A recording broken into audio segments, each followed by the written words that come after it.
Now, here in South Korea, I just want to let you know that one of the trending terms is you're born with a silver spoon in your mouth. Now, is there a concept similar to that, or anything similar to that in the North as well? Oh, there is no exact similar concept in North Korea, but North Korea still maintains a class system, like you see what happened in the old feudal Joseon society. So different classes, and you're born into that system. Of course, yes. So I think that's an interesting idea, kind of like India's caste system. Yes, very similar with India caste system, but I think it is more serious and also a very hidden system. Right, so I think it's a perfect topic for the day. So why don't we delve into this further? Okay. Let's do that. Okay.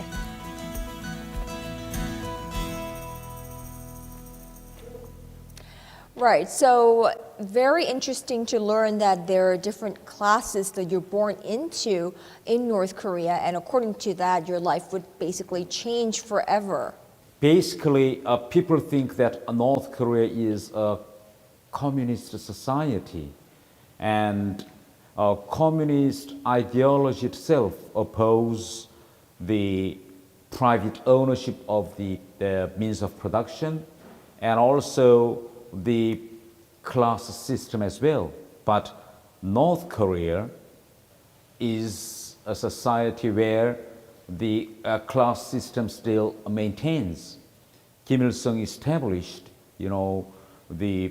the class system. North Korean citizens are divided into three classes. The first one is core class, and second one is a wavering class, and then third one is hostile.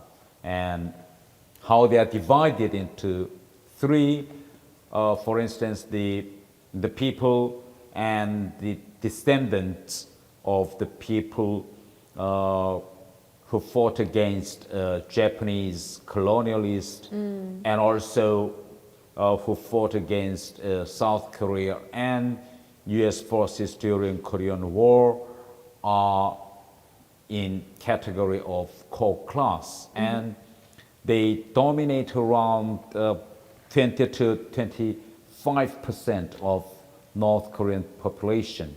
And after this, the core class, there is a wavering class and hostile class. And hostile class are the people or descendants of the people who collaborated with Japanese rule, or who collaborated with American or South Korean forces during the Korean War, or even the descendants who defected to South Korea during the Korean War. The wavering class dominates 55% of North Korean society, while the hostile, the class occupies around 20 to 25% of North Korean society.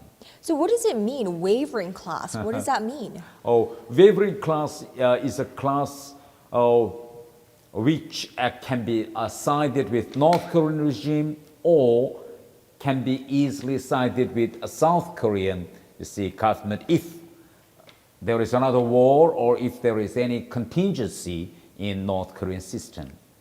So it's actually very interesting because the Korean War has been at a halt, right, for 6-7 decades, but still North Korea bases its class system, which is basically unchangeable for life, based on the scenario of a war. These classes are assigned to people at birth. Yes, so, and it has a lot of, the bearing on your job and your education and even, on your marriage. The people of core class, rarely marry with the people of wavering or even, the hostile, class. If you are in hostile class, you are not given the same opportunity, you see, with the core class. Virtually, literally, the people of hostile class are not given the opportunity for university education in North Korea. And as far as I am concerned, of course, I was not born in elite group. When I was born, my father was a lecturer in Pyongyang University of Architectures, and my mother was a school teacher of primary school. But I was born in core class. So I had a hope that if I work hard, then I can upgrade, my status into elite group, So the people of elite group are selected, from the core class. core class, yes. And there's absolutely no hope of jumping classes. No. And this class system is main enabler of preserving rule and system. People of hostile or wavering class are the main labor force input. So crushing this kind of, the class system in North Korea could endanger the Kim Jong-un regime. Right, so definitely there's the core class and the wavering class and the hostile class, but then again there is the Kim family, which is considered the royal family of North Korea. Yes. And obviously I'm sure that there's a huge gap between the royal family and the core class even, Yes. right? Now North Korean society is nothing but a kind of, a slavery society where all the national, the resources are only served for the prosperity of Kim family. So you've had your share of, encountering with the royal family. I know for one, Kim Jong-chul, who's the elder brother of Kim Jong-un, the current leader of North Korea, actually came to London to attend or to enjoy a concert by Eric Clapton, and you accompanied him. Yeah. Yes, I spent the couple of months in preparing his trip to London, and before Kim Jong-un assigned me to do that preparation, Kim Jong-un, the investigated thoroughly my, the loyalty and commitment, to the regime, and finally he decided to let me prepare of Kim Jong-chul's visit.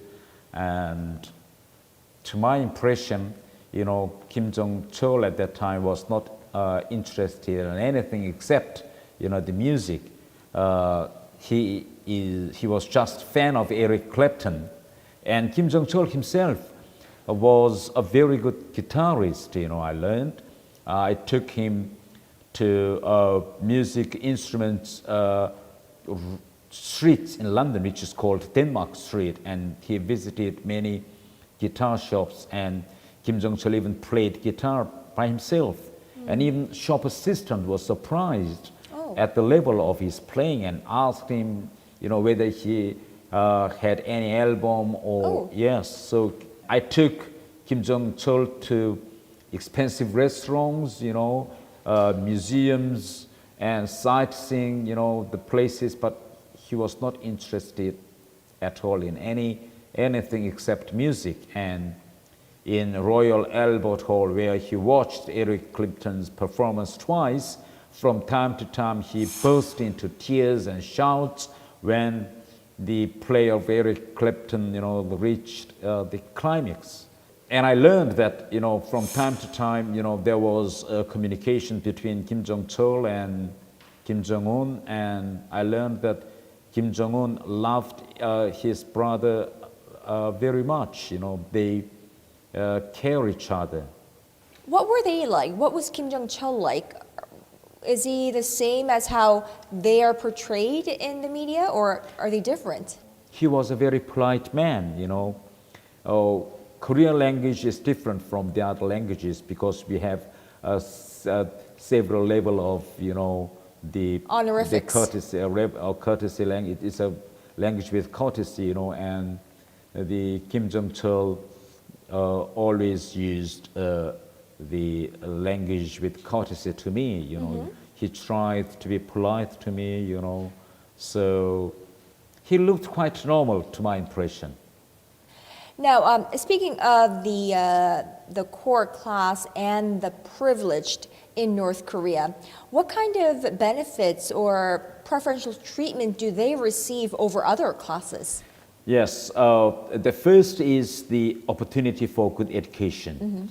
If you want to go to universities, of course, your marks of a primary and high school are always very important. But before that, the political criteria is a main factor in selection process. So best universities are only opened for the children of core class.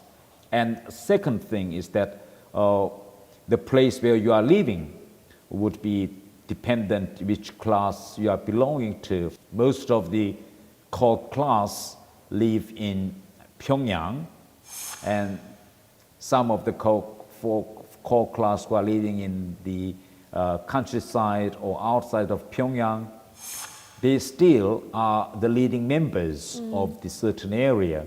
If you are the descendants of the elite, the group like partisan guerrilla, family, then 3 generations of partisan guerrillas, are privileged to go to the first-class hospital free of charge. Free of charge. Yes. So I want to learn about your family. What about you and your wife's family? Oh, Obviously, you guys in the core class, right? Yes, that's right. The story was very interesting. During Korean War, my grandfather sided with a North Korean regime. When North Korean army, retreated from the military demarcation line towards North Korea-Chinese border, my grandfather followed the North Korean army and sided with North Korean regime. And that background put, my family into the core class, But my wife's family was different because the grandfather of my wife was one of the founding members of Kim Il-sung anti-Japanese guerrilla unit. And grandmother of my wife is also the member of Kim Il-sung's anti-Japanese guerrilla unit. Even Kim Il-sung wrote a long story in his, biography, which is called Reminiscence with the Centuries, about the family of my wife's, Wow. Yeah. So, as I've told you, there is really a rare case of intermarriage between core class or the hostile class or wavering class. But, my case of marriage is the marriage, between core class. So it was possible. Right. So how did you meet? Some of brilliant and talented children from core class can go to language schools, and Yes. there is a school which is called Pyongyang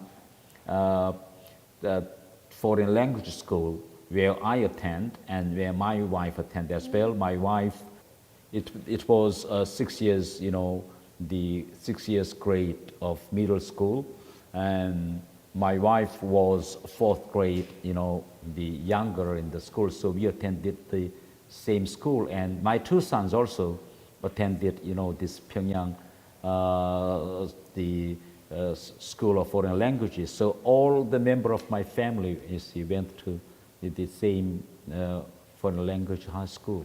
There's also I hear that there is a scientist street, and that's allocated to those who are basically, bright and the brilliant in the science field.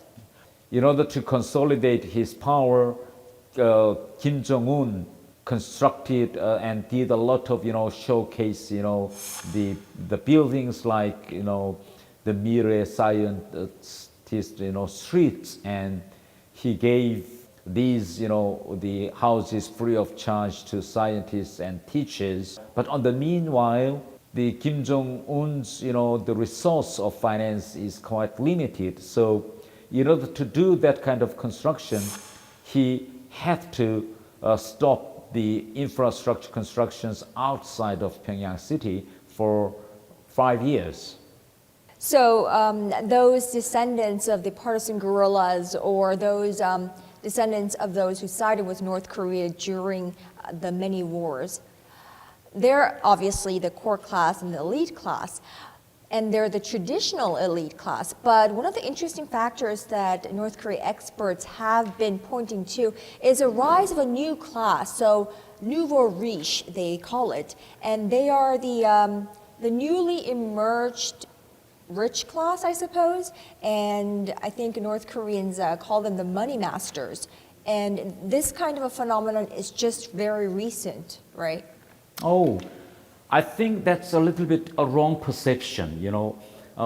Some people now are focusing too much on those new emerging middle class in North Korean society. They are called like donju in Korean language, which means the people with a lot of money. Mm-hmm. But most of these donjus, the rich people, are actually the descendants of core class. Oh. Yes, they are the people either of the present high-ranking officials or the descendants of high-ranking officials. So actually, even those the recent, the rich people, are actually one part of core class.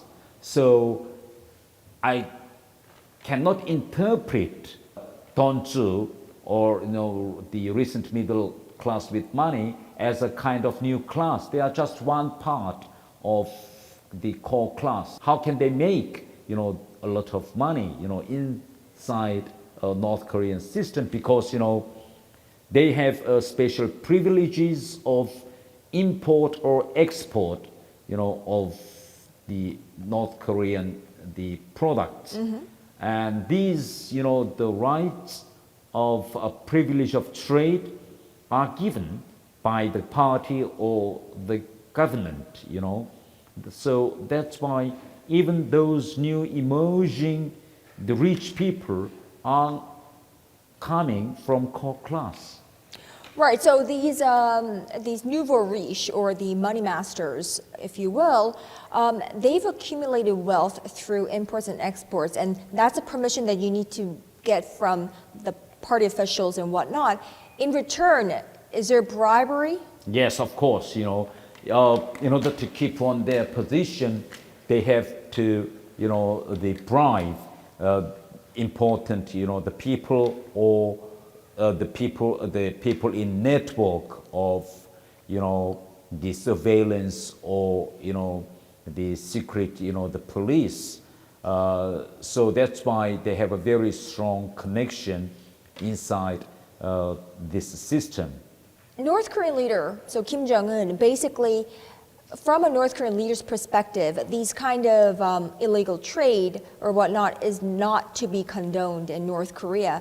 But it looks like Kim Jong-un kind of lets them do whatever that they need to do in order to, I suppose, accumulate wealth. And there seems to be a kind of a very interesting symbiosis between the Kim Jong-un regime, the leadership, and these people. Kim Jong-un has no any easy way to control or to stamp out these new rich, because if Kim Jong-un just stamp out these new rich middle class, from emerging, then Kim Jong-un cannot do even the trade with China. For instance, the trade with China are done in a lot of, the smuggling ways. These money masters pay the workers to produce, and they are the one who organize, the trading of coal to China.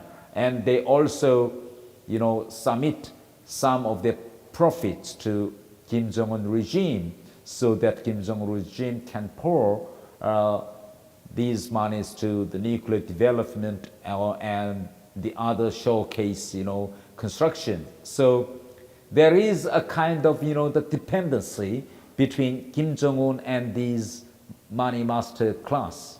So North Korea is at this point pretty corrupt, I would say. Of course, North Korean society, the total society is corrupted, and in economic terms, North Korea is developing to a kind of primitive capitalist society. Very interesting. Yes. Also, one of the stories that we've been hearing from the outside world is that there is an area in Pyongyang called, and we've nicknamed it Pyonghattan, Yes. after Manhattan. Yes. And it's where all the luxury shops and these very high-end apartments and streets and everything exist, and that area is in fact enjoyed by these nouveau riche. The disparity between rich and poor is so great. In North Korea, if you want to survive, you should have at least $3 or $5 a day, but even this $3 to $5 US dollar is regarded quite large amount of money to normal citizens. But the rich people, spend more than 10,000 US dollars for their children's wedding, and in North Korea, those foreign currency restaurants are always full of, rich people or the children of rich people. The civil servants who are working in government institutions are the most, poorly paid ones in North Korean system. For instance, my monthly salary was only 2,900 North Korean won, and $1 US is around these days 8,500 won. So, Oh my goodness. yes, so my monthly salary even, less than, even $1 US. So Right. how can I survive? How can people with this monthly salary can survive? So everyone is corrupted. Everyone should use all his means, to take care of his, the living. So I wonder if these elite class or the nouveau riche class or whatnot enjoys such preferential treatment and enjoys such a, what seems to be a good life in Pyongyang in North Korea, why are we seeing such an increase, an upsurge of defections of the elite class these days? Yes, because, as a human being, the economic life is not all, you wished or dreamed of, because the more, you are leading a better life, then the more freedom and the more improved life you are looking for, Right, so quality of life over mere survival, and I think that's the case for you as well. Yes. So it seems like as times change, as the world changes with the advent of the internet and the likes, and perhaps one day it will be just not enough for Kim Jong-un to just resort to the reign of terror. Yes, there are around 2,000 or 3,000 young North Koreans who are studying abroad with their parents, and they are the frequent user of internet, They learned everything about Kim Jong-un. They heard all those stories and read, enough, about the negative aspects of North Korea. So I think, at this moment, Kim Jong-un's policy of terror seems working, but in the long run, I'm absolutely sure that the North Korean system would definitely collapse. Right, and his days are limited. of course, his days are numbered. Yeah. Well, I really enjoyed our session once again. Very insightful, and thank you so much again for today. Okay, thank you very much, and you've done a very good job. Thank you.